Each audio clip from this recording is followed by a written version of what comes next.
Over the last few years, OnePlus has mastered the formula of making some great smartphones at prices that are hard to beat. And the all-new OnePlus 6 builds on the same momentum. It's got a new design, it's more powerful, the cameras are improved, and yes, it's a little pricey. So is OnePlus 6 the phone you should rush to buy? Let's find out.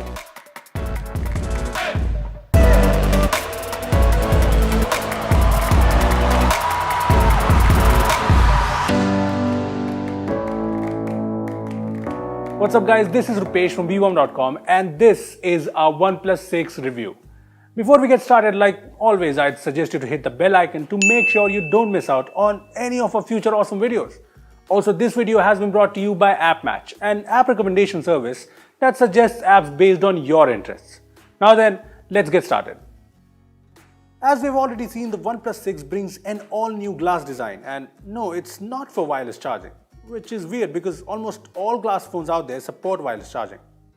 Anyway, this is the mirror black variant and it looks really premium. I know the mirror black variant is glossy and attracts fingerprints, but it looks really good and is a pleasure to hold. Until it gets dirty. Look, you kind of have to clean it every 2 minutes or something. But once you clean it up, I mean, look at it. The glossy glass design also means that the phone is slippery. I mean, I'm always scared about dropping it because, well, glass phones have earned that reputation, haven't they? But the good thing is, if that's a problem for you, you can always go for the midnight black variant. While all of that is well and good, the most debated thing about the OnePlus 6 is the notch. Well, the debate is never going to end, but if you ask me, I have gotten used to the notch.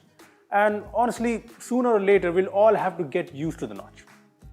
I mean, rumors suggest that most phones this year will come with a notch. So we don't have a choice but to accept the notch, unless we see phones like the Vivo Apex become a norm. Plus, there's an option to hide the notch here, and since it's an AMOLED display, it just blends in perfectly.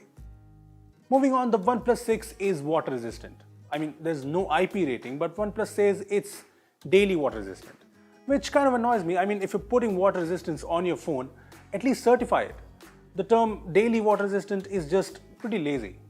Anyways, this means that the OnePlus 6 should be safe in case of light rainfall or a few drops of water, but don't take it swimming just yet.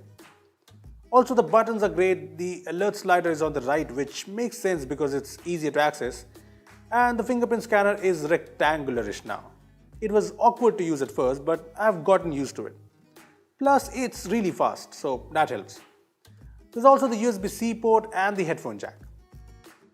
To sum things up, the OnePlus 6 has a great design, but that is if you're okay with the notch. Now let's talk about the display. That looks really good, all thanks to an almost all-screen front. It's a 6.28-inch Full HD Plus Optic AMOLED display and it looks really good. I mean, the color reproduction is great, the viewing angles are good, and it's very bright, so sunlight visibility is on point. Also, if you don't like the colors on the display, OxygenOS gives you an option to adjust the color calibration, which is really cool.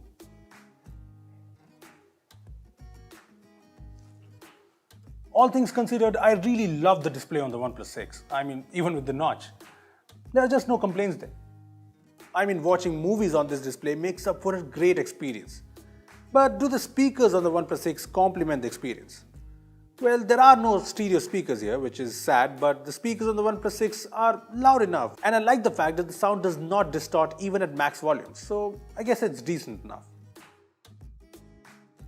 Next up, we have the cameras, which have undergone quite a few upgrades. The OnePlus 6 packs in a 16 megapixel f1.7 plus 20 megapixel f1.7 camera setup on the back. I know it sounds like the same camera from the OnePlus 5T, but there's OIS now and the sensor is now larger. Enough specs though, let's check out what the cameras can do.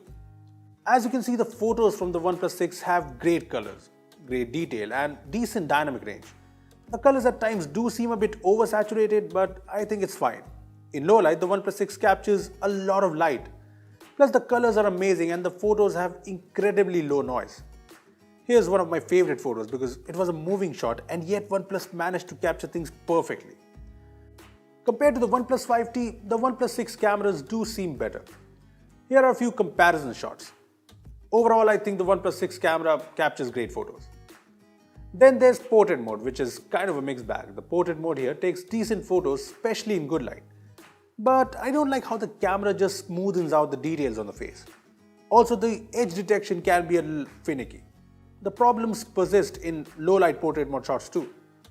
Don't get me wrong, the portrait mode photos from the OnePlus 6 are decent, especially in good light, but don't expect much in low light.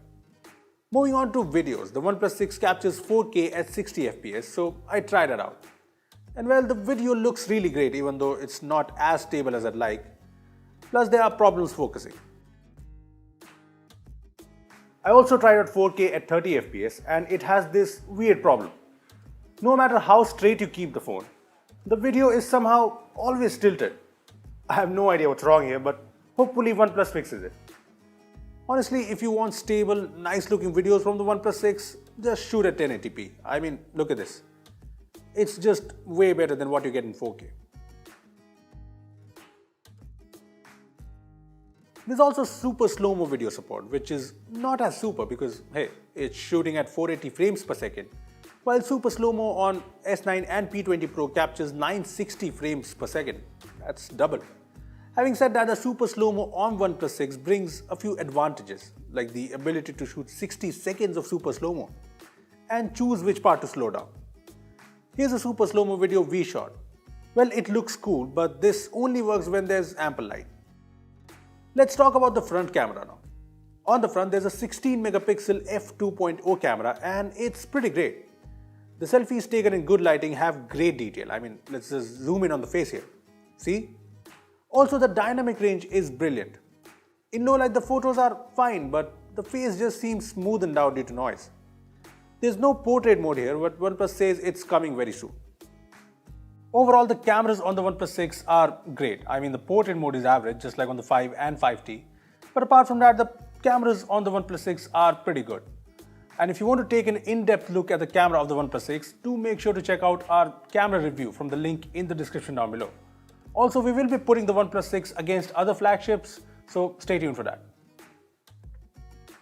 Along with the great cameras, the OnePlus 6 also comes with great hardware on board. It's got top-of-the-line specs including the Snapdragon 845 and up to 8 gigs of RAM, which should translate into insane performance. And well, you guessed it, it does. The OnePlus 6 handles anything you throw at it. I mean, heavy games like PUBG Mobile, Marvel Future Fight and Asphalt 8 don't even make this phone break a sweat. And since there's 8 gigs of RAM, multitasking on this phone is a breeze. I just love it. Honestly, I haven't faced a single stutter or lag on this phone, which is also due to Oxygen OS on board, which is a bug-free and smooth experience. OnePlus 6 comes with Oxygen OS on top of Android 8.1 Oreo, and I like it. Oxygen OS is basically stock Android with added features, and I really appreciate that. I mean, I really like the features on OnePlus's skin. For instance, there's Face Unlock, which is really fast and works even in the dark thanks to the assistive lighting feature. Beware though, it can blind you. There's also the native app locker, the cool dark theme, some handy gestures and a lot more. There are also iPhone X like gestures here, which I'm not a fan of. I mean, the swipe up to home gesture is nice, but the multitasking gesture kind of feels slow. Other than that, Oxygen OS handles the notch really well, and it's not just Oxygen OS. I even found third-party apps and games working well with the notch. There was one exception, that was the WhatsApp status feature, but I think there should be an update soon. Coming back to Oxygen OS, it's an Android skin that looks good and works really well. Plus, OnePlus is fixing the Android updates problem. I mean, Android P Beta is already available for the OnePlus 6, which is just amazing. Speaking of amazing, dash charge. OnePlus's charging technology is no doubt the fastest of them all. In fact, we even saw that in our ultimate fast charging battle video. The OnePlus 6 goes from 15 to 70% in just half an hour and charges fully in just around 1 hour and 15 minutes. It's awesome. It's a 3300 mAh battery here, like the 5 and 5T, and when it comes to battery performance, the OnePlus 6 performs fairly well.